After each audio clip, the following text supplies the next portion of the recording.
late evening. It is July 29th, 2017. Welcome to this week's weekly weather briefing. Temperatures as of today on this Saturday were absolutely phenomenal. We saw temperatures that we haven't witnessed since mid-spring time era, but since then we've seen a lot of days with mixed below average temperatures and above average temperatures, but nothing that has been as of this below average. Temperatures as of right now, as of this recording, around 9:56 in the evening, are what we have been seeing as our morning lows for this entire week.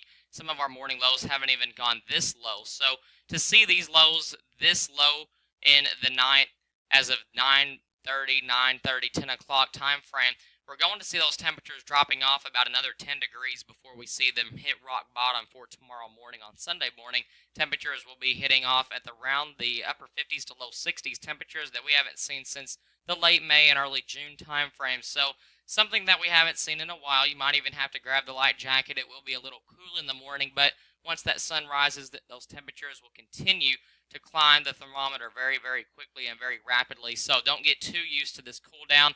There's not going to be a whole lot left of it once we get past tomorrow. But is there another one in sight? I'm watching that one very closely. We'll get to that here at the end of the video, as well as your August forecast outlook for this region. So we'll look at that here in just a little bit. But as of right now, let's see what this week has to offer before we get too far ahead of ourselves.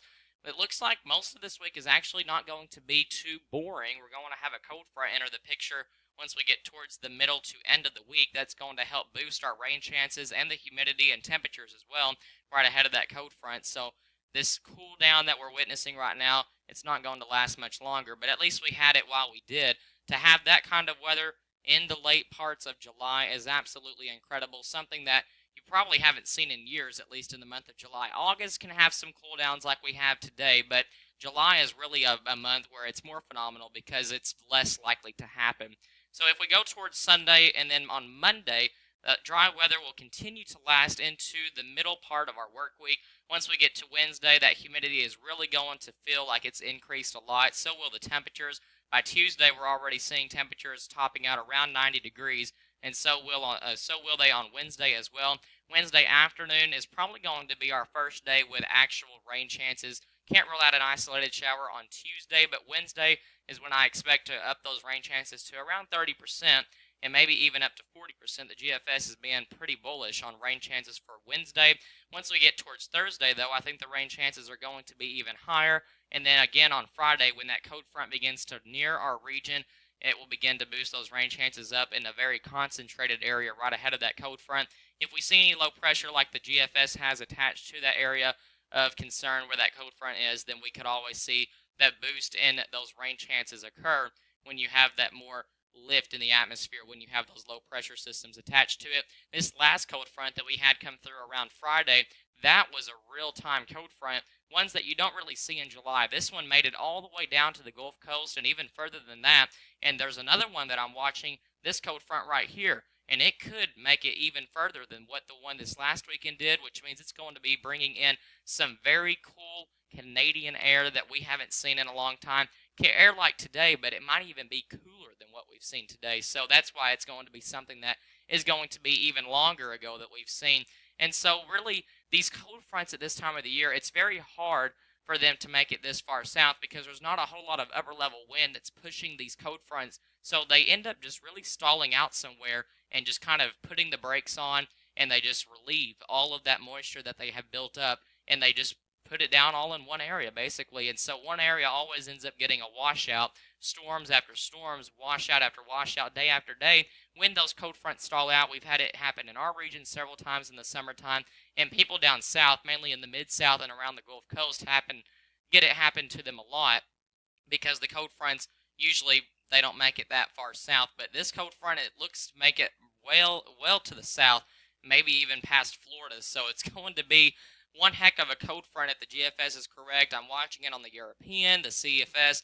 A lot of other models do agree with this, so we're going to wait and see, not the CFS, but the CMC model, the Canadian model. So we have some model agreement, which is good news. That means that when there's model consensus that there's less room for error, but that can't always mean total 100% reality when it comes to the model agreement. So we'll watch it very closely. We're still a week out but we'll see how this all shapes out. We're hoping that we have another dose of cool air come in like we had this weekend, and it's very spoiled that we're getting them on the weekend, right, instead of in the middle of the work week, but I would rather get them on the weekend while we are.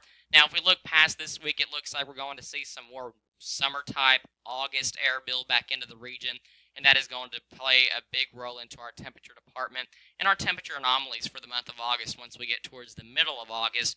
But really, past then, we're looking at concerns for really model agreement. They start to go down. So we'll watch the 15-day time period very closely, but within the next week or so, we have some pretty good confidence on what all is going to happen.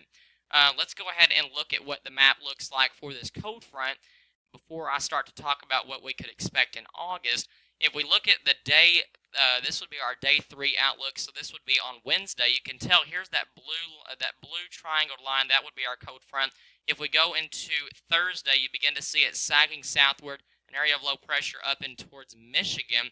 Once we get to Friday, it shows it already moved through our region. Now, we've got to be skeptical about this, too. The National Weather Service, they hand draw these maps. This is not based off of one particular model, and so these maps can always change, but we do have a little bit more confidence in these maps that they're actually being produced by people and not by computers.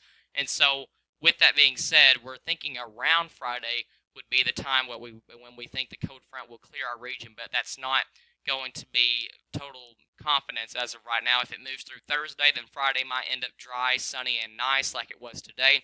If it moves through on Friday, then we'll probably have storms on Friday, and it also depends on the time of the day too, depending on if we see a lot of rain or not.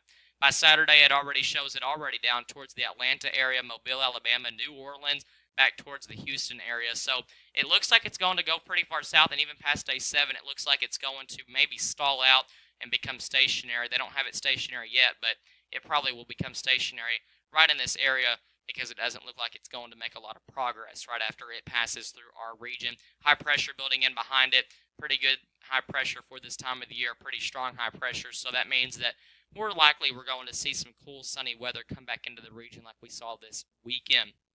Let's look right now. Let's look at those temperatures over the next 15 days. Right now, you can tell that that other cool down will top out around 90 degrees, which is actually average for this time of the year.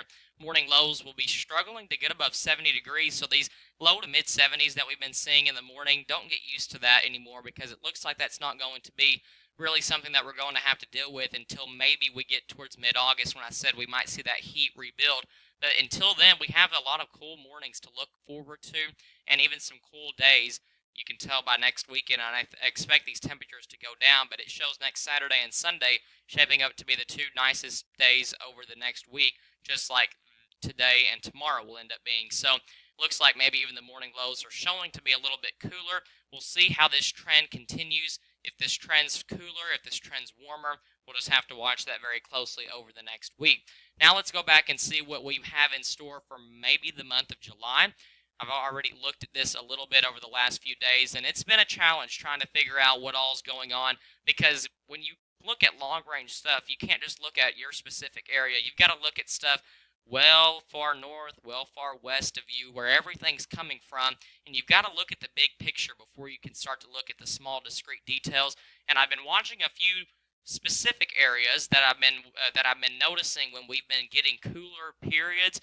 Certain areas have been the same in the teleconnections is what we call it. So just like in the wintertime, when we see Greenland blocking happen, it often leads to a cool United States, East United States, if I had to be specific, and a warm Western United States.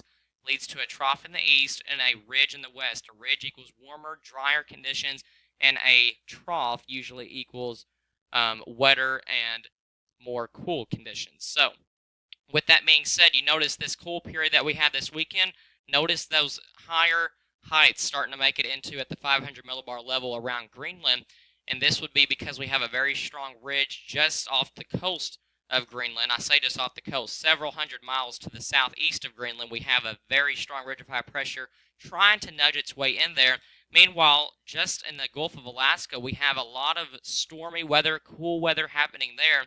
And we have a lot of low pressure systems just coming in one right after the other across from Siberia that are dipping into the Gulf of Alaska and just rotating in the same area.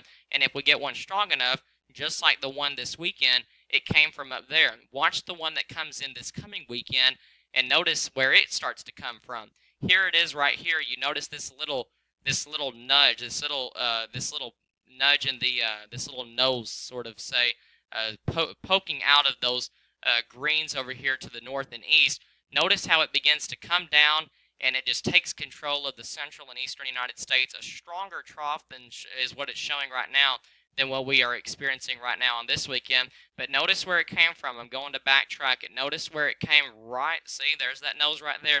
Notice how it came straight out of the Gulf of Alaska from a strong area of low pressure that is actually in the Gulf of Alaska as of this recording.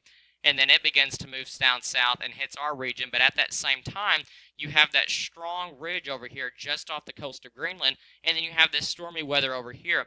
And I really do, if you watch and you continue to watch this pattern, notice how we begin to see that strong ridge holding out here just off the coast of Greenland, and we also see some strong low pressure systems continuing to spin into the Gulf of Alaska.